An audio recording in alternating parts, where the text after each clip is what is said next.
দেশে আর কোনো ভয়ের সংস্কৃতি তৈরি করতে দেওয়া হবে না বলে হুঁশিয়ারি করেছেন বিরোধী দলীয় নেতা ও জামাতের আমির শফিক রহমান। বলেছেন, এমন পরিস্থিতি কেউ ফিরিয়ে আনার চেষ্টা করলে জনগণকে সঙ্গে নিয়ে তা প্রতিহত করা হবে। সরকারি বাসভবনে কূটনীতিকদের সঙ্গে ঈদ শুভেচ্ছা বিনিময় শেষে এসব কথা বলেছেন জামাতের আমির। এ সময় তিনি অভিযোগ করে বলেন, সরকার জুলাই সনদ বাস্তবায়নে টালবাহানা করছে। ঈদ উল ফিতরের দিন সকালে নিজ সংসদীয় আসনের অধীন মিরপুরের মণিপুর গার্লস হাই স্কুলে সাধারণ মানুষের সাথে ঈদের নামাজ পড়েছেন বিরোধী দলীয় নেতা।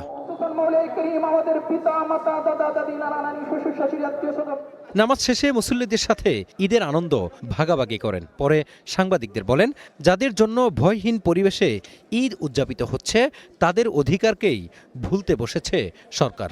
অভিযোগ করেন, জুলাই সনদ বাস্তবায়ন নিয়ে সরকার টালবাহানা করছে।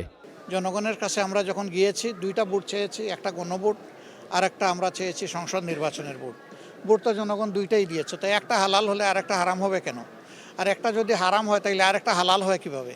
এটা যত তাড়াতাড়ি যারা এখনো বুঝেন নাই, অর্থাৎ সরকারি দল, তারা যত তাড়াতাড়ি বুঝবেন সংকট তত তাড়াতাড়ি কাটবে।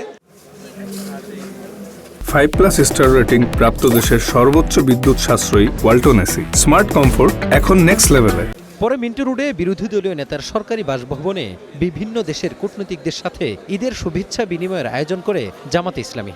যুক্তরাষ্ট্র, ব্রিটেন, ভারত ও চীন সহ বিভিন্ন দেশের রাষ্ট্রদূতরা জামাত আমির সহ অন্য নেতাদের সাথে শুভেচ্ছা বিনিময় করেন। It is a festival that brings togetherness, builds bridges of friendship, will make our people more closely connected, and will be an occasion for us to cherish.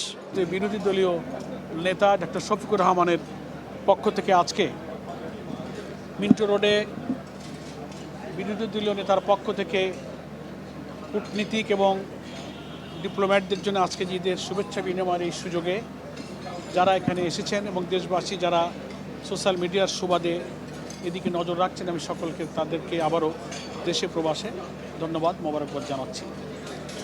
আমাদের ঈদ এবার এসেছে একটা অভ্যুত্থানের পরে একটা নতুন বাংলাদেশ গড়ার স্বপ্নের মধ্য দিয়ে।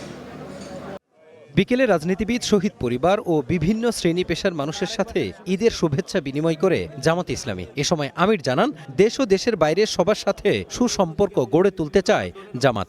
একটা সৌহার্দ্যের, একটা ভ্রাতৃত্বের, একটা বন্ধুত্বপূর্ণ বিশ্ব চাই, যেই বিশ্বে হিংসা হানাহানি থাকবে না, যুদ্ধ বিগ্রহ হয়ে আর মানুষের জীবন নিয়ে কেউ খেলায় মেতে উঠবে না।